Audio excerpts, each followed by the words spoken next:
Everyone, আসসালামু আলাইকুম। সবাই কেমন আছেন? কাছে দূরে, দেশ অথবা দেশের বাইরে যে যেখান থেকে আমার ভিডিওটি দেখছেন, আশা করি আল্লাহর অশেষ রহমতে সবাই অনেক ভালো আছেন। আলহামদুলিল্লাহ, আমিও পরিবার পরিজন নিয়ে ভালো আছি। এই তো নতুন দিনে নতুন আরও একটি ব্লগ ভিডিও নিয়ে এসেছি আপনাদের মাঝে। আশা করি ভিডিওটি আপনাদের খুব ভালো লাগবে। আজকের ভিডিওটিও আমি সকাল থেকে শুরু করেছি, আর এখানে কিন্তু পিঠাপুরের আয়োজন চলছে। আর এখন যেহেতু প্রায় শীতকাল শেষের দিকে, তারপরেও কিন্তু অনেক বেশি ঠান্ডা পড়ে, কুয়াশাও পড়ে। আর শীত মানেই পিঠা বলি, আর শীতের সময় কিন্তু সব ধরনের পিঠা খেতে অনেক বেশি ভালো লাগে। আর আমি যেহেতু এখনও এই বাবা পিঠাটা বানাইনি আর কি, তার জন্য ভাবলাম যে আজকে গুড় আর নারকেল দিয়ে বাবা পিঠা বানাবো। তার জন্য সব কিছু রেডি করে নিয়েছিলাম। ভিডিওর এই পর্যায়ে এসে যে সকল প্রিয় আপু এবং ভাইয়ারা আমার ভিডিওটিতে লাইক দিতে ভুলে গিয়েছেন, প্লিজ ভিডিওটিতে একটি লাইক দিয়ে দিবেন। আর যারা অলরেডি এই কাজটি করে দিয়েছেন তাদেরকে জানাই অসংখ্য ধন্যবাদ। আর যারা আজকে আমার চ্যানেলে নতুন জয়েন হয়েছেন, চাইলে চ্যানেলটি সাবস্ক্রাইব করে পাশেই থেকে যেতে পারেন।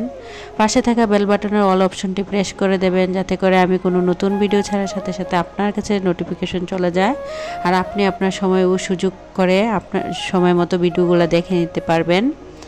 এদিক দিয়ে কিন্তু আপনাদের সাথে কথা বলতে বলতে অলরেডি পিঠা বানাতে চলে এসেছি কিচেনে। আর একটা পিঠা বানিয়ে নিয়েছি।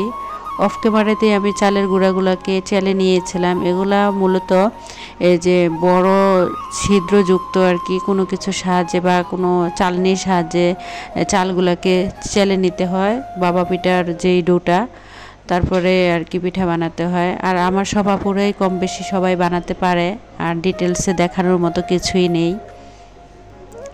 এদিক দিয়ে কিন্তু আমি অলরেডি দুইটা পিঠা বানিয়ে ফেলেছি। আমার কাছে যেহেতু এখন বাবা পিঠা বানানোর মতো কোনো পাতিল ছিল না, আমার বাসায় যা ছিল তা দিয়ে বানিয়ে ফেলছি। এই তো দেখেন, যে চালনি দিয়ে আমরা গুড়ি বা আটা এরকম ধরনের যা কিছু চালা হয় না কেন, ওই রকমের চালনি দিয়ে আর কি আমি একটা পাতিলে দিয়ে তারপরে পিঠাগুলো বানিয়ে নিয়েছিলাম। এরই মাঝে কিন্তু সকালে নাস্তাটা অফ ক্যামেরাতে করে নিয়েছি। আর এটা যেহেতু শুক্রবারের ভিডিও, আর আমি যেহেতু একদিন পরে পরে ভিডিও দেই, তার জন্য এটা ছিল আর কি শুক্রবারের ভিডিও সবটাই। শুক্রবারে আমার বাসায় হঠাৎ করে মেহমান আসবে শুনে আমি কি আয়োজন করলাম। তো মেহমান আসবে শুনে হঠাৎ করেই আর কি মেহমান আসবে। আর মেহমান আসলে এখন তো আর আগের দিনের মতো না, সবার বাসায় কম বেশি ফ্রিজে সবসময় কোনো না কোনো কিছু থাকে। তার জন্য এখানে গরুর মাংস আর ইলিশ মাছ নিয়ে নিয়েছি আর কি। আজকে গরুর মাংস রান্না করব, ইলিশ মাছ আর এখানে মসুরের ডাল আর কি টমেটো দিয়ে রান্না করে নেব।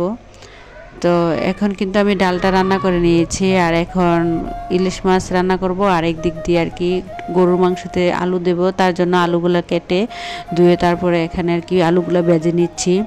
আমি কিন্তু প্রতিনিয়তই যখনই যে কোনো মাংস রান্না করি না কেন, তাতে যখন আলুটা দিই, আলুটা কিন্তু আমি ভেজেই রান্না করি। আর কোনো তরকারিতে যদি আলু ভেজে দেওয়া হয় সব ধরনের মাংসতে আর কি, তরকারি কিন্তু স্বাদটা অনেক বেশি বেড়ে যায়।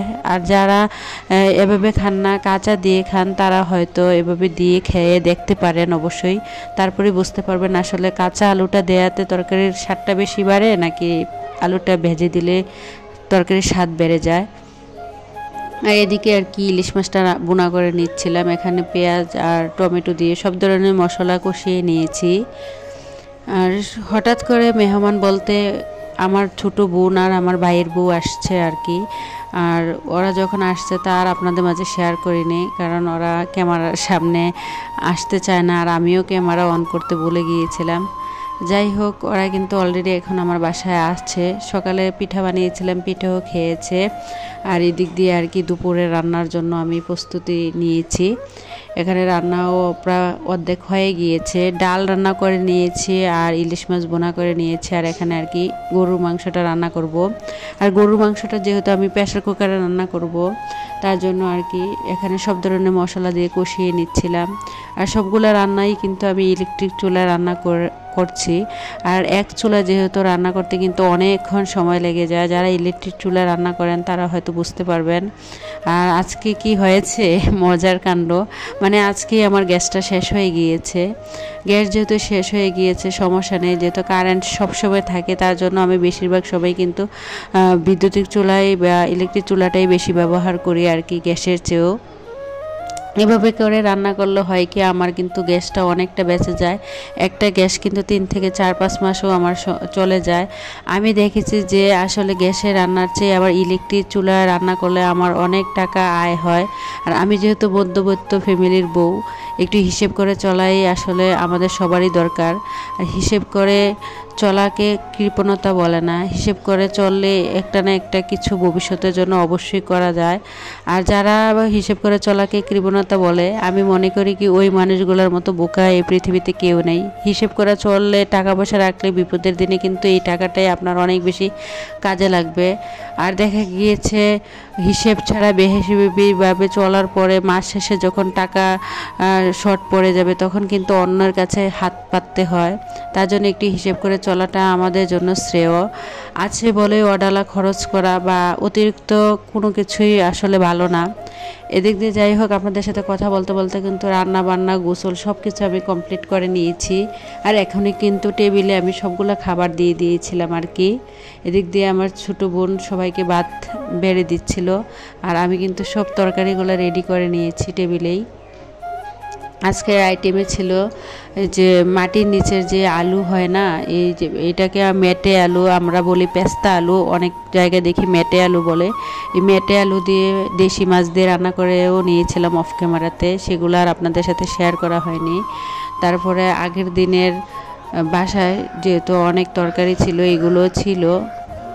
এদিক দিয়ে আর কি খাওয়া দাওয়া শেষ করে, এটা ছিল বিকেলবেলা একটু বাহিরে বের হয়েছিলাম, আমার ভাইয়ের বোর কিছু কেনাকাটা করার ছিল আর কি, তার জন্য। আর যখন আমরা কেনাকাটা করেছি আসলে ওই সময় আমার ভিডিও করতে ভুলে গিয়েছিলাম আর কি। যাই হোক, তারপরে এখানে চলে এসেছি ফুচকা খাওয়ার জন্য। আর আমি তো কখনো বাহিরে কোনো কিছু খাই না, কারণ আমি মুখ ঢাকা থাকে, তার জন্য আর কি মুখ খোলা হয় না। হয়তো বাসায় পার্সেল করে নিয়ে এসে তারপরে আর কি আমি খাই। তো ওরা একদিক দিয়ে ফুচকা খাচ্ছিল আর আমি এদিকে দেখেন মানে বাচ্চারা এখানে খেলা করছিল, আমি একটু এগুলো ভিডিও করছিলাম। এখানে বাচ্চাদের অনেক রকমের খেলনার ব্যবস্থা ছিল আর কি। যাই হোক, ভিডিওটা এই পর্যন্তই। সবাই ভালো থাকবেন। খোদা হাফেজ। আসসালামু আলাইকুম।